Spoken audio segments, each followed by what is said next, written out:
नमस्कार, बड़ी खबर बड़ी बहस देख रहे हैं आप। मैं हूं आपके साथ सृष्टि सिंह।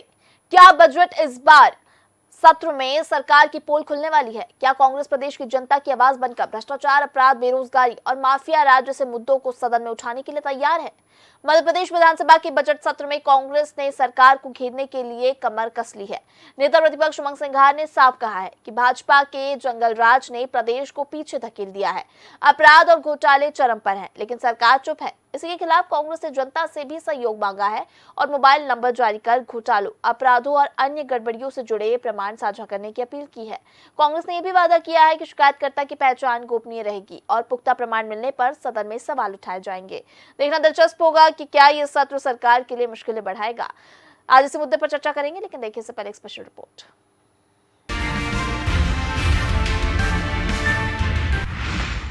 घेराबंदी को तैयार कांग्रेस, बजट सत्र में होगा खुलासा, घोटालों पर बड़ा वार, जनता से सबूत की अपील। मध्य प्रदेश विधानसभा के आगामी बजट सत्र को लेकर कांग्रेस ने सरकार को घेरने की व्यापक तैयारियां कर ली है। कांग्रेस ने भ्रष्टाचार, अपराध, बिगड़ती कानून व्यवस्था, बेरोजगारी, माफिया राज, दलितों पर अत्याचार और घोटालों जैसे मुद्दे पर सरकार को सदन में कटघरे में खड़ा करने की योजना बनाई है। नेता प्रतिपक्ष उमंग सिंघार ने कहा है कि प्रदेश में अपराध और घोटाले चरम पर है और भाजपा के जंगल राज ने प्रदेश को विकास की दौड़ में काफी पीछे धकेल दिया है। लूट, हत्या, डकैती, अपहरण, रेप, रिश्वतखोरी जैसे गंभीर अपराधों से जनता परेशान है, लेकिन सरकार इन मुद्दे पर पूरी तरह चुप है। उन्होंने कहा कि कांग्रेस इन सभी मुद्दों को बजट सत्र के दौरान बेनकाब करेगी और सरकार की असलियत जनता के सामने लाएगी। इसके लिए कांग्रेस ने जनता से सीधा सहयोग भी मांगा है, जिसके तहत पार्टी ने मोबाइल नंबर जारी किया है, जिससे आम लोग घोटालों, अपराध, भ्रष्टाचार, अत्याचार, माफिया कब्जों या अन्य गड़बड़ियों से जुड़ी प्रामाणिक जानकारी, दस्तावेज, फोटो, वीडियो या कॉल रिकॉर्डिंग साझा कर सके। कांग्रेस ने जनता को आश्वस्त किया है कि शिकायतकर्ता की पहचान पूरी तरह गोपनीय रखी जाएगी और प्राप्त जानकारी की गहन पड़ताल कर प्रमाण पुख्ता होने पर उसे सदन में उठाया जाएगा। कांग्रेस की रणनीति के तहत सभी विधायकों को निर्देश दिए गए हैं कि वो बजट सत्र के पूरे समय सदन में मौजूद रहें, प्रमाणों के साथ हर मुद्दे को मजबूती से उठाए। पार्टी चाहती है कि भाजपा को उसी की शैली में जवाब दिया जाए, जिससे सरकार की जवाबदेही सुनिश्चित की जा सके, क्योंकि इस बार बजट सत्र की अवधि केवल 9 दिन की है और बैठकों की संख्या भी कम है। ऐसे में कांग्रेस ने योजना बनाई है कि कम समय में अधिक से अधिक प्रभावशाली बहस हो और हर मिनट का उपयोग प्रदेश की जनता के मुद्दे उठाने में किया जाए। कांग्रेस का मानना है कि यह सत्र भाजपा सरकार की नाकामियों को उजागर करने का सुनहरा अवसर है और वो इसे किसी भी हाल में खाली नहीं जाने देंगे। कांग्रेस के लिए सत्र केवल एक औपचारिकता नहीं, बल्कि जनहित के मुद्दे पर निर्णायक लड़ाई का मंच होगा। पार्टी ने सभी नेताओं और कार्यकर्ताओं से अपील की है कि वो स्थानीय स्तर पर भी जनता की शिकायतें संकलित करें और प्रमाण जुटाकर उन्हें सदन तक पहुंचाएं, जिससे विधानसभा में भाजपा सरकार के खिलाफ मजबूत मोर्चा खोला जा सके। कांग्रेस का उद्देश्य केवल बहस तक सीमित नहीं है, बल्कि वो ठोस प्रमाणों के आधार पर सरकार की घेराबंदी कर प्रदेश में माफिया राज, भ्रष्टाचार, अपराध और कानून व्यवस्था की खस्ताहाली के खिलाफ निर्णायक लड़ाई लड़ने को तैयार है। मोहन यादव जी ने ये बात कही विधायकों को कि जनता से जो विधानसभा में सवाल लगाएं वो ये लगाएं जिससे सरकार की नीतियों की उपलब्धता बताएं। मैं मोहन यादव जी से पूछना चाहता हूँ, एक लाइन में आपकी 5 उपलब्धि जरा बता दो 1 साल की। मैं सार्वजनिक मन से आपसे पूछना चाहता हूँ, 5 उपलब्धि, सिर्फ 5 उपलब्धि सरकार की मोहन यादव 1 साल में बता देंगे तो मैं उनका नागरिक अभिनंदन करूँगा। विधायकों के पास आपकी उपलब्धि बताने लायक नहीं है, आपके तो बताएंगे क्या? सवाल तो पूछने पड़ेंगे जो आपके भ्रष्टाचार है, आपकी अकर्मण्यता है, आपकी सरकार के करप्शन है, कमीशन है, तो वही पूछेंगे। वो पूछ कैसे सकते हैं कि सरकार की योजनाओं का फायदा मिले? मैं फिर से, जो मोहन यादव जी सिर्फ 5 उपलब्धि बता दें इस 1 साल के उनके कार्यकाल की, नहीं तो मैं 500 उनकी अकर्मण्यता बताऊंगा उनको चिट्ठी लिख के कि इस 1 साल में आपके ये घटनाएं घटी मध्य प्रदेश के बर्बादी में। कांग्रेस ने जनता से प्रमाण सहित जानकारी मांगते हुए मोबाइल नंबर जारी किया है, जिससे घोटालों और घटनाओं से जुड़े दस्तावेज, फोटो या रिकॉर्डिंग प्राप्त की जा सके। पार्टी ने भरोसा दिया है कि सूचना देने वाले की पहचान गोपनीय रहेगी। कांग्रेस विधायकों को भी पूरे समय सदन में उपस्थित रहकर प्रमाणों के साथ मुद्दे उठाने के निर्देश दिए गए हैं। कांग्रेस इस बजट सत्र को जनता के मुद्दे उजागर करने का मंच मान रही है और सरकार की नाकामियों को बेनकाब करने की पूरी तैयारी के साथ रणनीति तैयार कर रही है। Desk report DNN।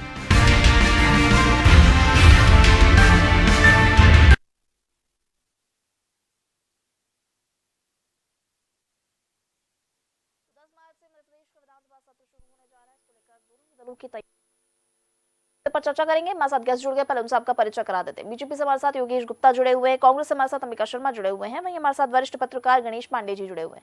सबसे पहले आप सभी का बहुत स्वागत है चर्चा में। चलिए चर्चा को आगे बढ़ाते हैं। योगेश जी, देखिए कांग्रेस जनता की आवाज बनने के लिए तैयार है। अब एक तरफ मुख्यमंत्री डॉक्टर मोहन यादव ने विधायकों से कहा है मर्यादा में रहने के लिए और सरकार की उपलब्धियां गिनाने की बात भी मुख्यमंत्री ने कही है, लेकिन कांग्रेस जो है कहीं ना कहीं अपनी तैयारियां तेज कर रही है।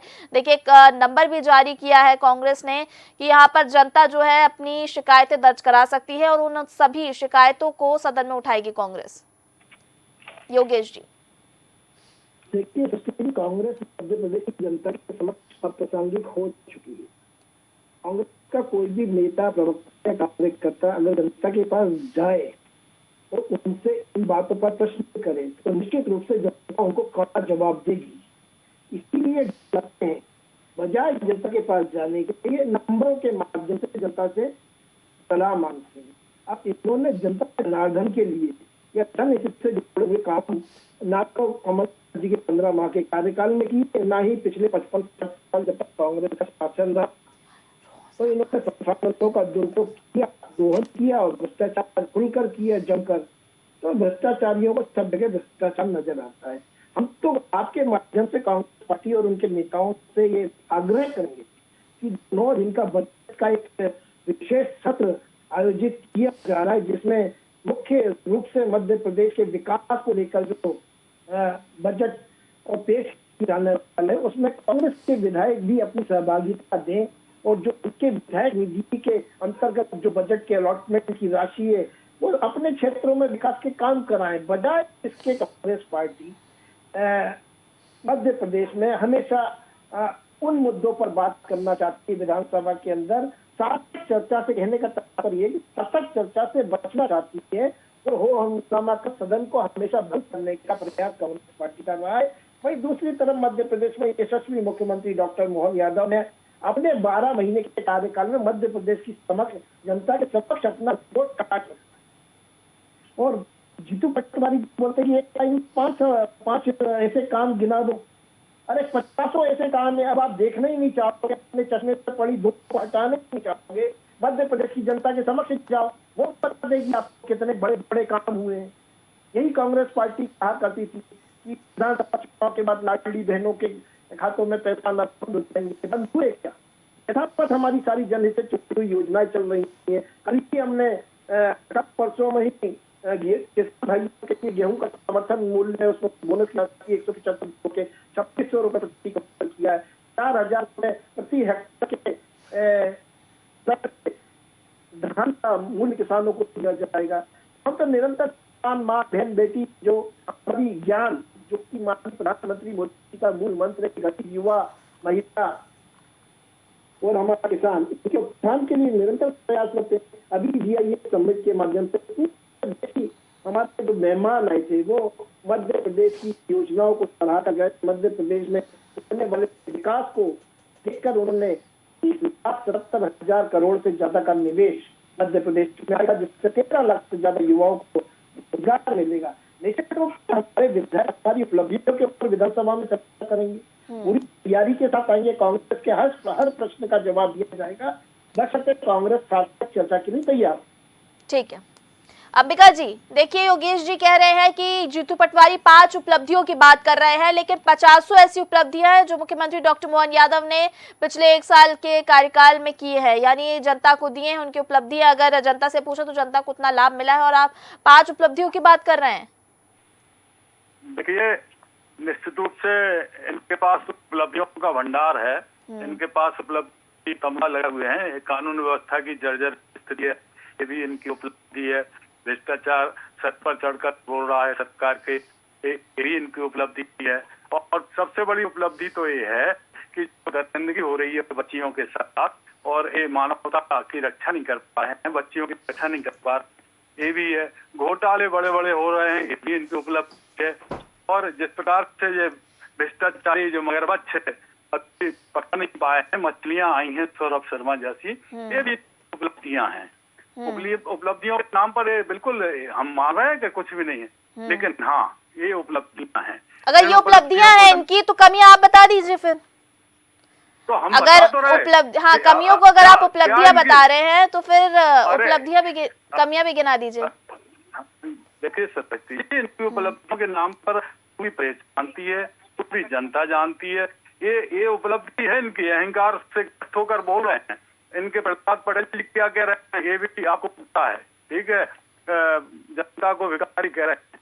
जो यहाँ की भाग्य विधाता होती है लोकतंत्र की, जो मालिक होती है, उसको कह रहे हैं भिखारी। और जब वोट मांगने का समय होता है तो पेड़ भरते चले जाते हैं, उसके सामने चढ़ाते हैं, भिखारी बन के जाते हैं।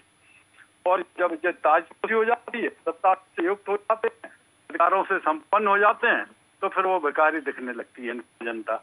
ये उपलब्धियां हैं। उपलब्धियां क्या है? बेरोजगारी सर पर चढ़कर बोल रही है, बेरोजगारों की फौज खड़ी हो गई है, किसान परेशान है, महिलाएं परेशान हैं, व्यवसायी परेशान है। आप अभी प्रहलाद पटेल के बयान की बात कर रहे थे अंबिका जी, लेकिन नरेंद्र सिंह तोमर ने कहा उनका भाव गलत नहीं था। भाव क्या नहीं था गलत? आप सब लोग सुखी लोग हैं, बुद्धिमान और विद्वान लोग हैं, क्या भाव हो सकता है? आप पूरे प्रोटोकॉल में थे, माननीय मंत्री के प्रोटोकॉल में थे, समाज के कोई समाज से भी नहीं थे। आपको सुविधाएं प्राप्त थी, जो भी आप कह रहे हैं वो बिल्कुल असंगति है। एक मंत्री से इस प्रकार की अपेक्षा नहीं की जा सकती कि आप जनता को भिखारी कह दो।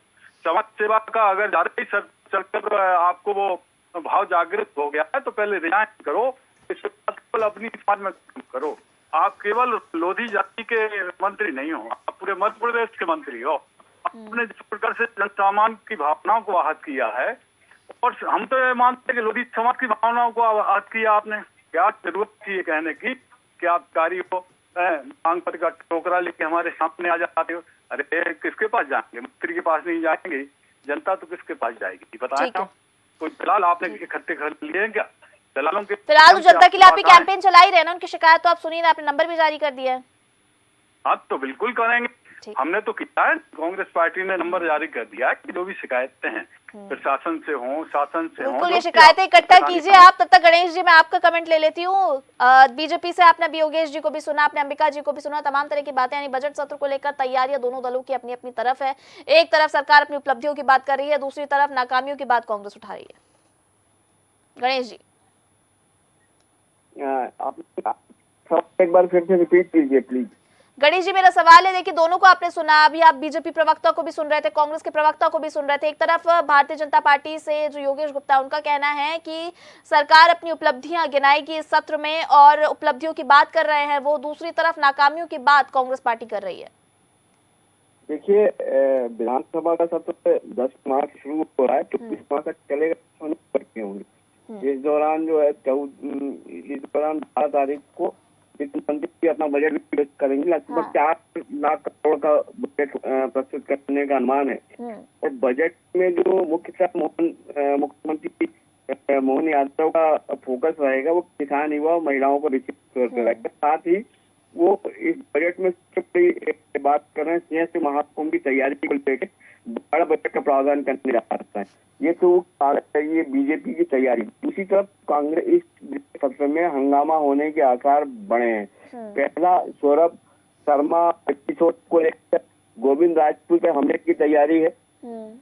सौरभ शर्मा एपिसोड से और सामने आ गई कि अब जो है कांग्रेस और बीजेपी में ही जो है असली भाजपा और नकली भाजपा की जो है लड़ाई छिड़ गई है। गोविंद सिंह राजपूत कांग्रेस से आए हुए हैं, तो जो असल खाटी बीजेपी नेता वो चाहते हैं कि अब गोविंद सिंह राजपूत को बचाव किया जाए, इसलिए तो दस्तावेज कांग्रेस को तरफ से कराया जा रहा है, बीजेपी की तरफ से ही कराया जा रहा है। और इसलिए ये दृश्य सदन में देखने को मिलेगा, तरीके से बीजेपी अपने मंत्री को एकजुट होकर बचाती है या फिर कांग्रेस को हमला होने देती है, हमला होते देखती रहती है। तो सबसे बड़ा सवाल अब इस सत्र में 29 सवाल सबसे अच्छे और 9 दिन के सत्र में 29 सवाल पूछे गए विधायकों को। यानी इससे ये लगता है कि हर क्षेत्र में समस्याएं बहुत है और विधायक प्रश्न तब उठाते हैं जब वो उसकी समस्या का निराकरण फिर नहीं हो जाते। आप सिर्फ निरंकुश हो गए हैं, विधायकों की नहीं सुन रहे हैं और इसका जो है प्रतीक जो है उन प्रश्नों में दिखाई दे रहा है। तो ये सत्र जो है बड़ा महत्वपूर्ण है। पहली बार कांग्रेस है कि जनता के सवाल मांग रही है, नहीं तो विधायक अपने अपने सवाल अपने हिसाब से उठाते थे, लेकिन नेता प्रतिपक्ष ने पहली बार ये व्यवस्था लागू करी है कि जनता से सीधे सवाल मांग रहे हैं और दावा तो विश्वास दिलाते हैं कि वो सदन में उठाएंगे। कितना उठा पाते हैं या नहीं उठा पाते हैं ये आने वाले सत्र में पता लगेगा। जी बिल्कुल, ये तो आने वाले सत्र में पता चलेगा। इस पहल को कैसे देखते हैं? जनता की आवाज बनने के बाद जो कांग्रेस कह रही है, इस पहल को कैसे देखते हैं गणेश जी? देखिए, नेता प्रतिपक्ष उमंग सिंघार ने ये पहल की है तो महत्वपूर्ण समझनी है कि अगर सदन में जो परीक्षा खर्च होता है वो जनता के जेब का खर्च होता है, तो जनता की आवाज सदन में सुनाई देनी चाहिए, जनता की समस्याएं सुनाई देनी चाहिए, ना कि विधायकों की आपसी हो हल्ला हो या इस तरीके के जो शोर शराबे में जो सदन की कार्रवाई समाप्त हो जाए। इसलिए कांग्रेस पार्टी के सदन चले और जनता की समस्याओं को सदन में उठाया जाए। बिल्कुल गणेश जी, हम भी यही उम्मीद करते हैं कि जो सियासी बयानबाजी है उससे हटकर जनता की समस्या को लेकर अगर सत्र में चर्चा होगी तो ज्यादा लाभदायक होगा। योगेश जी, देखिए आप कह रहे थे कि 50 काम किए हैं भारतीय जनता पार्टी की सरकार ने, इतने काम किए और मुख्यमंत्री डॉक्टर मोहन यादव के कार्यकाल के थोड़ी देर पहले आप जिक्र कर रहे थे कि इतने, लेकिन अंबिका जी तो देखिए नाकामियां गिना रहे हैं। उपलब्धियों के बाद कह रहे थे आप, वो नाकामियां गिना रहे हैं। देखिए, अब जो बुरा देखना चाहते हैं वो बुरा ही देखेंगे और अच्छाई के लिए देखने के लिए बहुत कुछ उपलब्धियां हैं। जैसे कि अभी छात्र छात्राओं को माननीय मुख्यमंत्री ने सार्वजनिक रूप से स्कूटियां वितरित की थी, लैपटॉप बांटे गए। ये सारा पैसा बजट में प्रावधान था जो पिछली कई बार कमलनाथ जी ने अपने कार्यकाल में कहा, लेकिन दे नहीं आए। हम तो जो कहते हैं वो करते हैं। हम किसान सम्मान निधि भी बराबर किसानों को दे रहे हैं, किसानों के उन्नयन के लिए काम करते हैं, फसलों को समर्थन मूल्य बराबर दिए जा रहा है। बात माननीय मंत्रियों के ऊपर जो उठाने का जिक्र पत्रकार महोदय ने किया और अंबिका शर्मा जी ने किया, तो प्रत्येक विपरीत प्रतिक्रिया भी होती है। न्यूटन का थर्ड लॉ है। कल ही उमंग सिंघार की गंभीर आरोप सार्वजनिक रूप से सभी प्रमुख समाचार पत्रों में है, वो वीडियो भी उनके सोशल मीडिया पर वायरल है। तो ऐसे दुराचारी जो महिला सुरक्षा की बात कांग्रेस करती है, पहले आत्ममंथन करे। ऐसे दुराचारी और दुष्कृत्य करने वाले विधायक को इन्होंने नेता प्रतिपक्ष जिम्मेदार सुशोभित कर रखा है। तुरंत कांग्रेस पार्टी को नेता प्रतिपक्ष के पद से उमंग सिंघार को हटाना चाहिए और जो उनकी पत्नी है वो वो कांग्रेस की नेत्री भी है और उनकी पत्नी भी है। तो ये आरोप बहुत गंभीर है और इन आरोप को संज्ञान में लेते हुए कांग्रेस पार्टी के वरिष्ठ नेता के माध्यम से आग्रह करूंगा विधानसभा सत्र के नेता प्रतिपक्ष बनना चाहिए। ऐसे दुराचारी को विधानसभा का नेता प्रतिपक्ष बनाना चाहिए। ठीक है। बहुत सारी इंफ्रास्ट्रक्चर डेवलपमेंट को देखें तो 5,11,000 किलोमीटर से ज्यादा नई सड़कें बनाई है। सारे हाईवे हमारे चकाचक के 4 बड़े क्षेत्रों में एयर कनेक्टिविटी से पानी और बिजली के मामले में आज मध्य प्रदेश हो चुका है। GIS और रीजनल समिट के माध्यम से लाखों निवेश आ रहा है, तो युवाओं को रोजगार के अवसर प्रदान किए जा रहे हैं।